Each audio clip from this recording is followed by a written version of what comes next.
लोग आजकल प्रोडक्ट ऐसे निकाल रहे हैं जैसे गाजर का हलवा सर्दियों में बन रहा हो।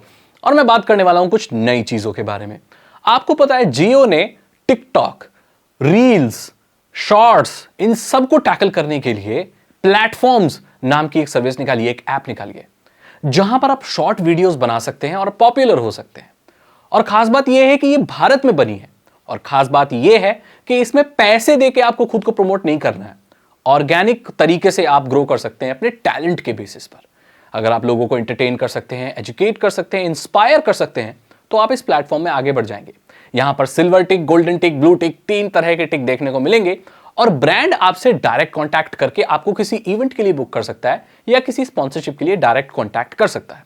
अभी नॉर्मली क्या होता है पता है, यूट्यूब में जब हम काम करते हैं तो हमारे पास स्पॉन्सरशिप के लिए लोग आते हैं। ज्यादातर ये ब्रांड के लोग नहीं होते, ये एजेंसी के लोग होते हैं जो कि एक मीडिएटर का काम कर रहे होते हैं। ये हमें और ब्रांड के को जोड़ने का काम करते हैं और इस चीज के वो कमीशन लेते हैं। जैसे अगर मैं कोई स्पॉन्सर वीडियो करता हूं तो मुझे सपोज 1 लाख रुपए मिलते हैं, तो वो मुझे 1 लाख मिल जाते हैं, लेकिन वो जो एजेंट होता है वो वहां से 1.5 लाख लेता है और वो सिर्फ हमारी बात कराने की ही 50,000 रुपए ले जाता है। और जबकि मैं अगर डायरेक्ट ब्रांड से बात करूं और मेरी सही से ट्यूनिंग बन जाए तो पूरे 1.5 लाख रुपए मुझे मिलेंगे। इस चीज को टैकल करते हुए जियो ने एक प्लेटफॉर्म्स में एक बटन दे दिया अपनी ऐप में, जिसे डायरेक्टली ब्रांड कांटेक्ट कर सकता है और जो पूरे पैसे हैं वो इन्फ्लुएंसर को मिल जाएंगे। तो ये बहुत अच्छी बात है। इसमें अलग अलग बैजेस मिलने हैं और पहले इनवाइट जो इसके मेन मेंबर हैं, हॉल ऑफ फेम या जो भी बोलो, कुछ 100 लोग हैं, वो इनवाइट कर सकते हैं दूसरे लोगों को, फिर वो ज्वाइन कर सकते हैं। रेवेन्यू शेयरिंग वगैरह होगा, पैसे भी कमा सकते हैं, स्पॉन्सरशिप भी कर सकते हैं, शॉर्ट वीडियो से अपना टैलेंट वगैरह दिखा सकते हैं। तो ये शुरुआत हो गई है भारतीय प्लेटफॉर्म की, तो अच्छी बात है। पता है ये सारी कंपनियां क्यों भाग रही है? मैं पहले ही बता चुका हूं कि भाई अब फ्यूचर शॉर्ट वीडियोस ही है। इतना सारा कंटेंट हो गया है कि लोगों के पास अब वक्त नहीं है 10 मिनट की वीडियो देखने के लिए। उनको इंस्टेंट एंटरटेनमेंट चाहिए।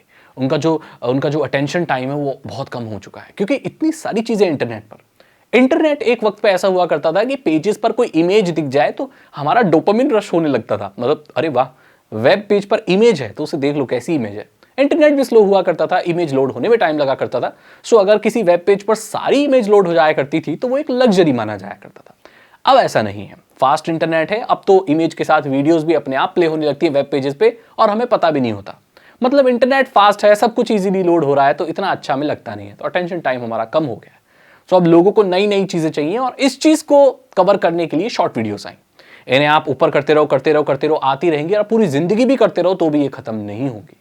और इसी से आपका डेटा तुरंत खत्म हो जाता है और आपको लगता है आपको डेटा नहीं मिलता है। ऐसा नहीं है दोस्त, दरअसल आप बहुत ज्यादा डेटा कंज्यूम कर रहे हैं, वो भी मल्टीमीडिया डेटा। लेकिन आपका डेटा जो जियो का मिल रहा है वो लिमिटेड मिल रहा है, आपका अटेंशन टाइम भी कम है। लेकिन इससे एक चीज होती है कि कंपनीज को बहुत प्रॉफिट मिलता है, क्योंकि आप बहुत देख रहे हो इन्हें। कि आपके घर में कोई ऐसा इंसान है जो रील्स या कोई भी तरह की शॉर्ट वीडियोस बहुत ज्यादा देखता है, आप उसे देखना, उसकी एक्टिविटी को थोड़ा नोटिस करना उस पर, तो बहुत प्रॉफिट है। इस पे ऐड दिखा के बहुत पैसे कमाए जा सकते हैं और इन्फ्लुएंसर्स ऐसी वीडियो बनाकर बहुत पैसा कमा सकते हैं और फेम भी कमा सकते हैं। तो शॉर्ट वीडियोस का जमाना है। इस चीज को देखते हुए जियो ने ये प्लेटफॉर्म्स करके निकाला है। अब ये सक्सेसफुल होता है नहीं होता है ये तो आगे वक्त ही बताएगा, लेकिन भारत में ये चीजें शुरू हो गई हैं, जो कि बहुत अच्छी बात है।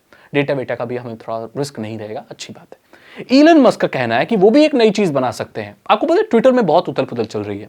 ट्विटर में बहुत पॉलिसीज चेंज हो रही हैं, बहुत रूल्स चेंज हो रहे हैं, कैरेक्टर लिमिट भी बढ़ा दी गई है और वहां पर 3 grey, golden and blue tick की बात हो रही है। अगेन अलग अलग लोगों के हिसाब से अलग अलग टिक मिलेगा, जो कि पहले शायद ऐसा नहीं था। गोल्डन टिक और वो सब अलग अलग टिक नहीं थे।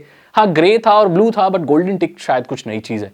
तो इतने ज्यादा जब रूल चेंज हो रहे हैं तो एडवर्टाइजर्स जो हैं वो इतने खुश नहीं है। इससे क्या हो रहा है कि ट्विटर की रेवेन्यू बहुत नीचे जा रही है। बहुत सारे जो कंपनी है उन्होंने तो एडवर्टाइजमेंट ट्विटर पे लगाना ही छोड़ दिया है। अब ये भी बात हो रही है कि एप्पल और गूगल शायद अपने प्ले स्टोर या ऐप स्टोर से ट्विटर की एप्लीकेशन को निकाल दें और ये ट्विटर के लिए बहुत भारी नुकसान होगा, क्योंकि हम ज्यादातर आईफोन इस्तेमाल करते हैं, एंड्रॉयड इस्तेमाल करते हैं। उसके अलावा तीसरा ऑपरेटिंग सिस्टम इतना पॉपुलर नहीं है। ये बहुत मुश्किल से 1-2% मार्केट कवर करता है, जो कि जीरो है ऑलमोस्ट, कोई नहीं पूछता उसको। तो क्या होगा जब लोगों के प्ले स्टोर में ट्विटर ऐप रहेगी ही नहीं, तो लोग उसे इस्तेमाल कैसे करेंगे, डाउनलोड कैसे करेंगे? हर किसी को एपीके डालना नहीं आता। तो इस चीज को देखते हुए इलन मस्क ने कहा कि हम अपना खुद का फोन निकाल देंगे। तो यहां से मैंने स्टार्टिंग में यह बात इसलिए कही थी कि क्या कोई भी प्रोडक्ट निकालना सर्दियों में गाजर का हलवा बनाने जैसा होता है क्या? मतलब कोई भी ऐसे उठ गया और मैं कल उठा शाम को सॉरी सुबह, कभी कभी शाम को भी उठ जाता हूं मैं तो उठ के अगर मैंने बोला कि अरे यार मेरा तो मन नहीं लग रहा, चलो एक फोन बना दें, ये नॉर्मल इंसान नहीं कर सकता। लेकिन ईलन मस्क जैसा इंसान जो कि स्पेस पर रॉकेट भेज सकता है, उसके लिए एक फोन कंपनी शुरू करना कोई बहुत बड़ी बात नहीं है। और ये चीज हमें वहां भी देखने को मिलती है जब वन प्लस के को फाउंडर ने नथिंग फोन निकाला। हालांकि उसकी एक हर एक दुख भरी कहानी है जो मैं कभी अकेले में बात करूंगा।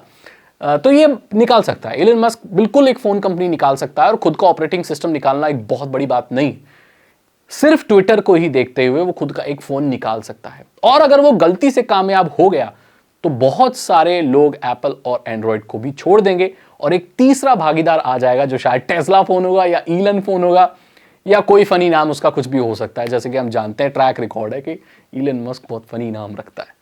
तो ये जानकारी है कि नई नई चीजें कैसे आ रही हैं और कैसे कैसे शायद टेक के फ्यूचर को बदल देंगी, कैसे अब जरूरत के हिसाब से लोग फोन और प्रोडक्ट तो यूं ही निकाल देते हैं, और क्या क्या चीजें चल रही हैं। अगर आपको ये वीडियो अच्छी लगी तो इसे लाइक करें, अपने दोस्तों के साथ शेयर करें। साइबर सिक्योरिटी और इथिकल हैकिंग में इंटरेस्ट है तो डिस्क्रिप्शन चेक करें। 299 रुपीज के 3 इथिकल हैकिंग कोर्सेज हैं जो आसान भाषा में आपको इथिकल हैकिंग सिखा देंगे और आपको शायद हैक होने से बचा दें, और दूसरों की मदद आप कर सकते हो इससे। तो चेक कर लें डिस्क्रिप्शन। मैं मिलता हूं आपसे अगली वीडियो में। Thank you so much. सर्दियों के मजे लो एंड गुड बाय।